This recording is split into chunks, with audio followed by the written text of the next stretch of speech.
What's going on there, YouTube? And welcome to Fresh Comic Stories. Guys, this is the channel that we basically sit down and cover different kinds of comic book stories.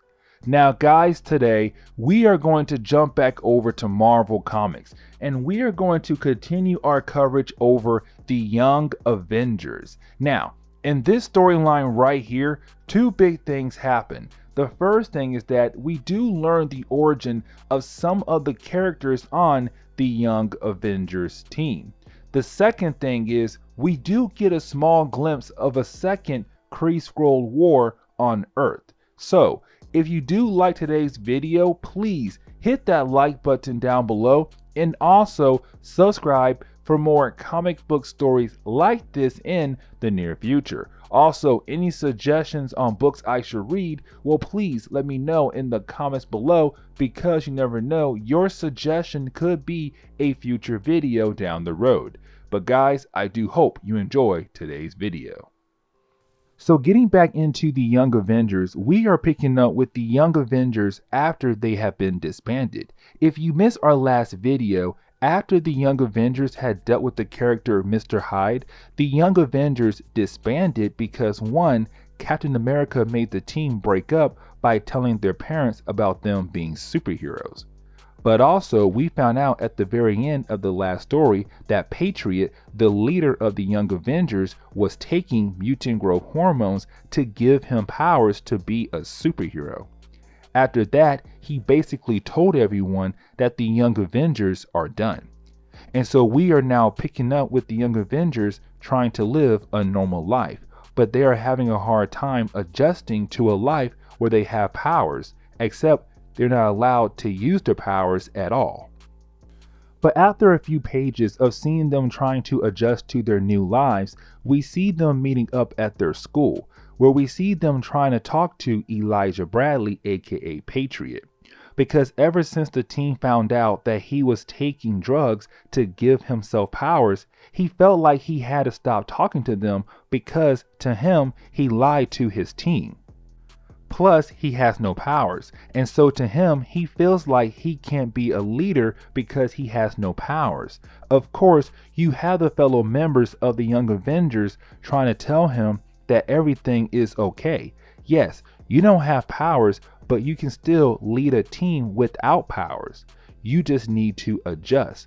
Also, this gives out the idea that the Young Avengers are still trying to be a team, even though Captain America basically brought the hammer down on them. But after they tried over and over again to get Elijah Bradley to rejoin the team, he still says no and he walks away. But as he is walking away, we get the appearance of the Super-Skrull, and he just grabbed Hulkling for some strange reason. Now, the Super-Skrulls is someone we have not talked about before. Now, this is the first Super-Skrull, because a little bit later on in Marvel Comics, the Skrulls were able to give a bunch of their people different kinds of powers, because Skrulls only had the ability to shapeshift, and that was it. Now, they were able to step their game up and give some of their people extra powers, which most of the time are based on an Earth superhero. Now, in the beginning of Marvel, and for a good period of time, there was only one Super-Skrull, and that was Kree. I really hope I pronounced that name correctly. And the Skrull race gave him the powers of the Fantastic Four, but he is the one we are seeing right now who is kidnapping Hulkling.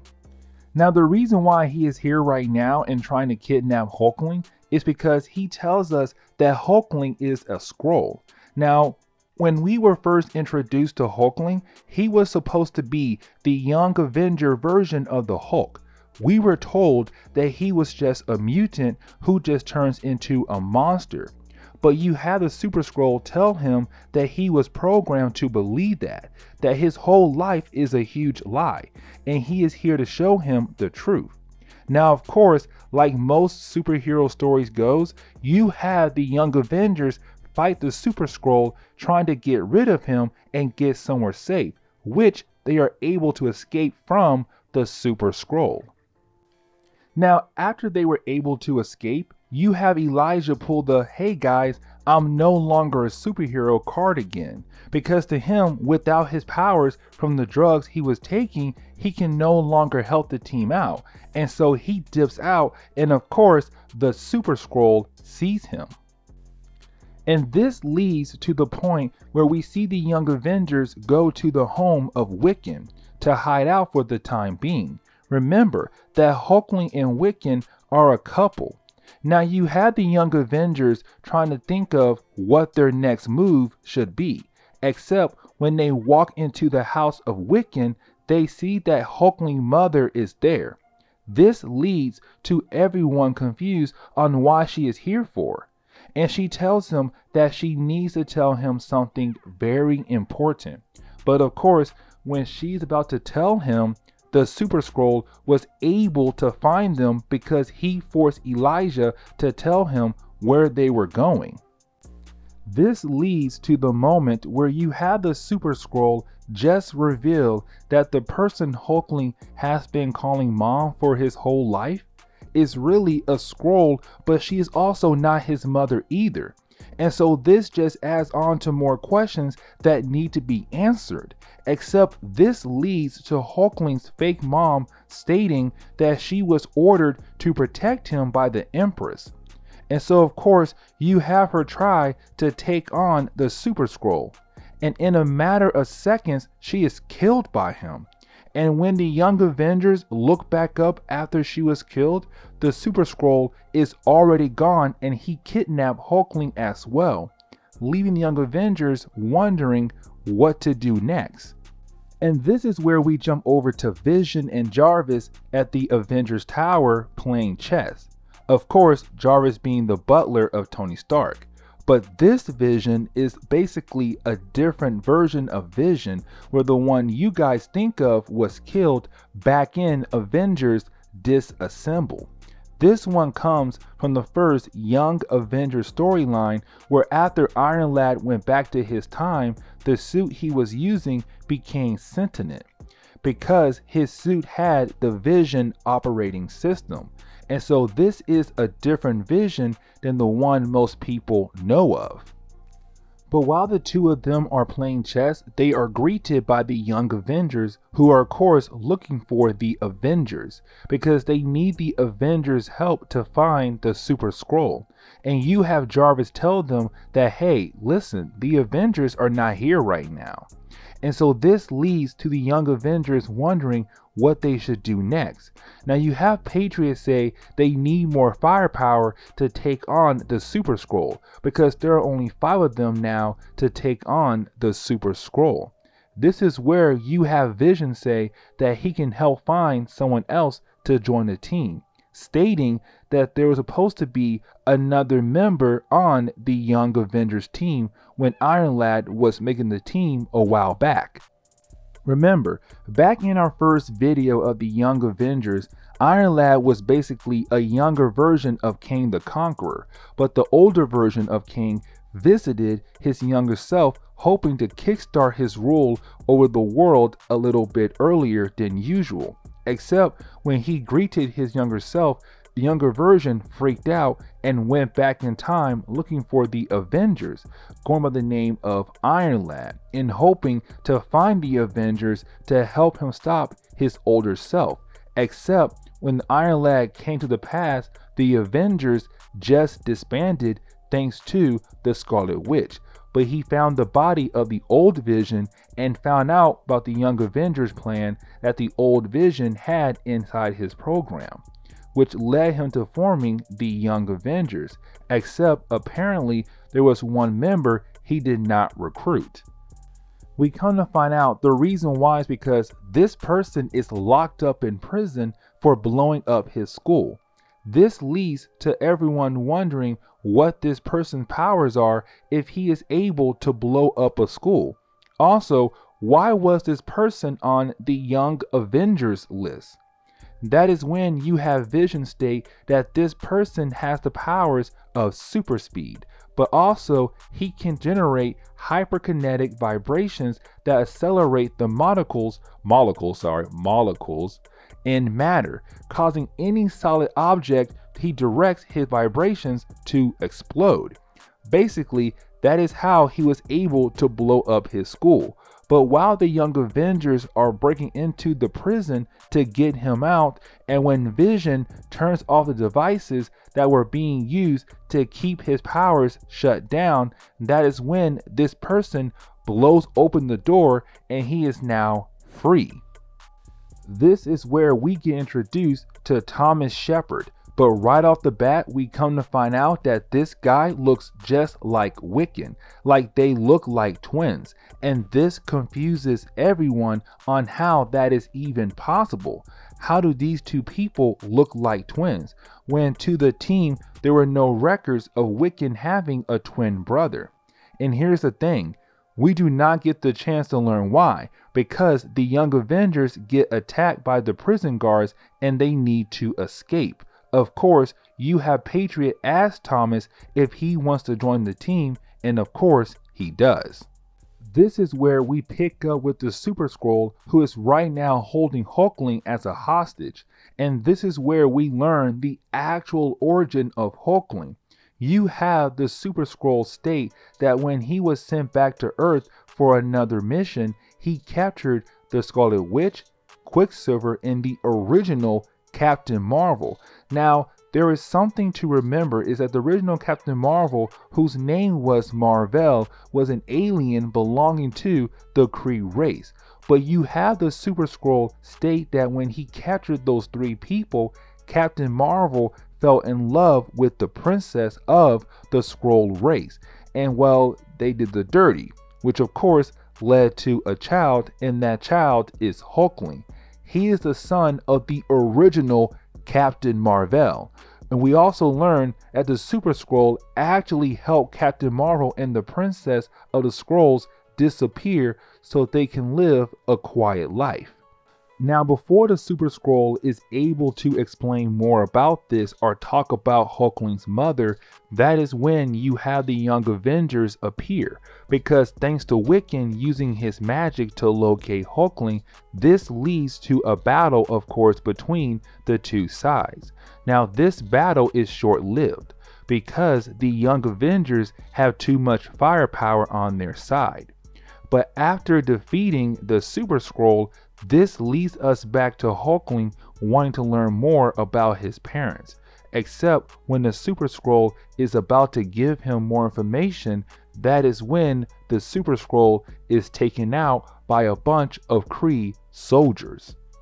Now, the Kree is here because the original Captain Marvel was a Kree, and so they also found out that Marvel had a son, and so they came to Earth to basically capture Hulkling and roll him into their ranks. Now, something to point out, and I don't know if I mentioned this or not, the Kree and the Skrulls hate each other. And so with Hulkling being a combination of the two races, this is huge. And both sides want Hulkling to join their ranks. Of course, you have the Young Avengers start to fight against the Kree soldiers, and this leads to them actually able to defeat the Kree soldiers and get away with Hulkling this time. They also take the Super-Skrull as well because Hulkling wants to learn more about his parents. And except getting more information on the parents of Hulkling, we actually learn why Wiccan and Thomas Shepard look alike.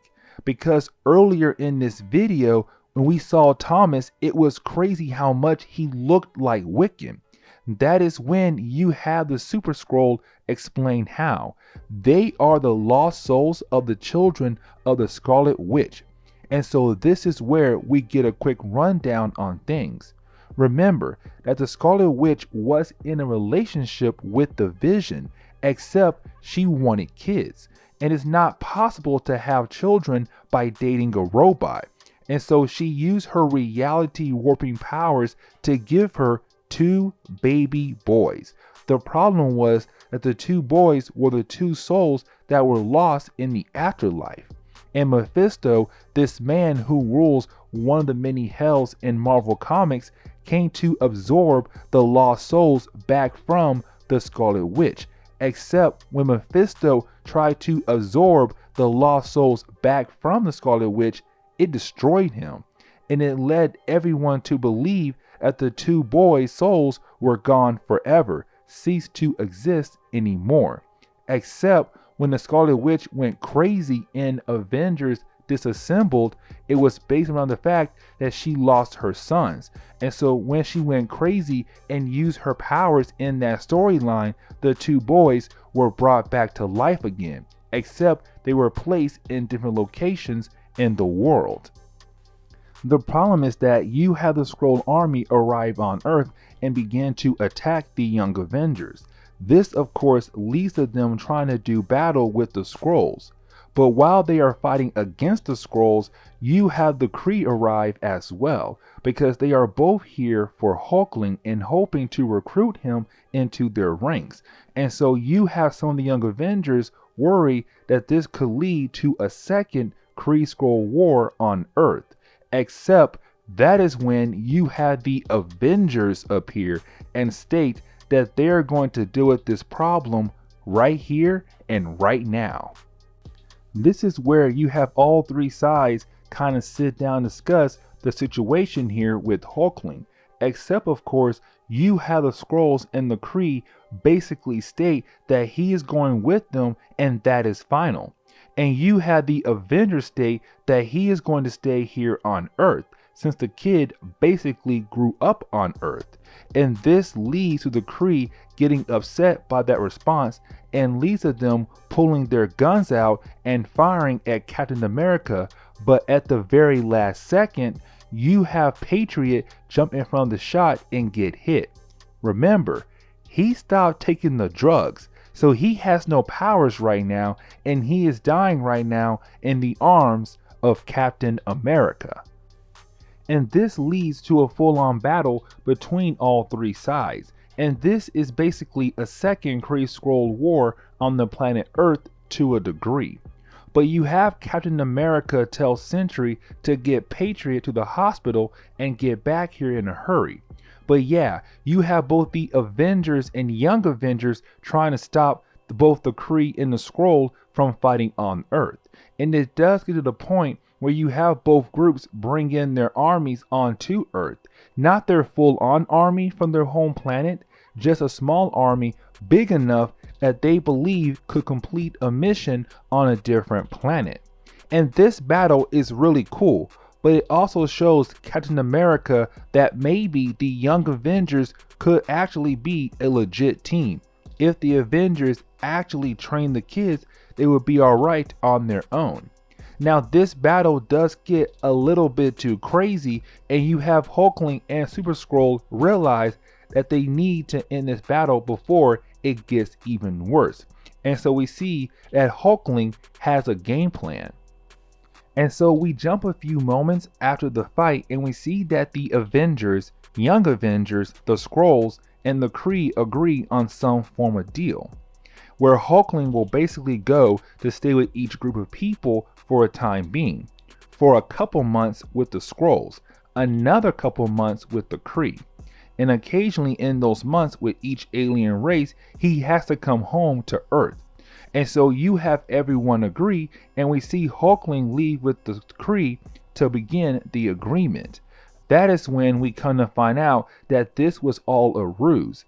The person who went with the Kree is not Hulkling, but it actually was the Super-Skrull. Remember, Skrulls have the ability to shapeshift, and so Super-Skrull made himself look like he is Hulkling and goes with the Kree.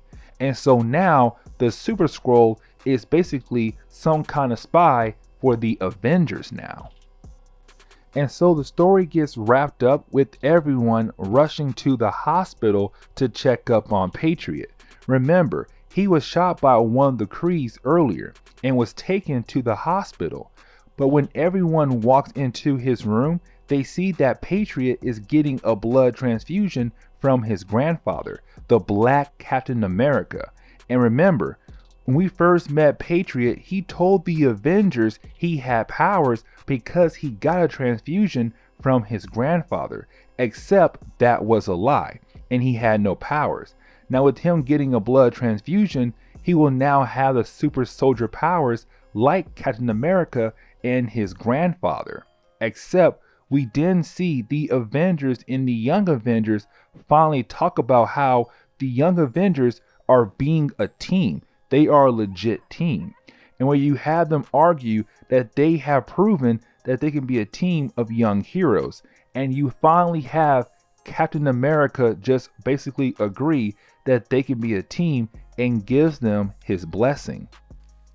And this is where we pick up with the Young Avengers a few days after they were able to get the blessing of Captain America. It just leads to them kind of meeting up and talking about how great it is with them becoming the Young Avengers once again. We also see that Jessica Jones hands Kate Bishop a package with a note inside. It's from Captain America. It's him telling her that she is the new Hawkeye.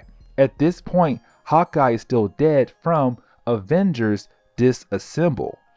But with her skills matching his, and she is only the second person to stand up to Captain America, first being Clint Barton, the original Hawkeye, she gets the new nickname. But we also see that Thomas Shepard joins the team as well and goes by the name of Speed. But the book closes with them going out to fight against a new group of super villains. And that is it for this run on the Young Avengers.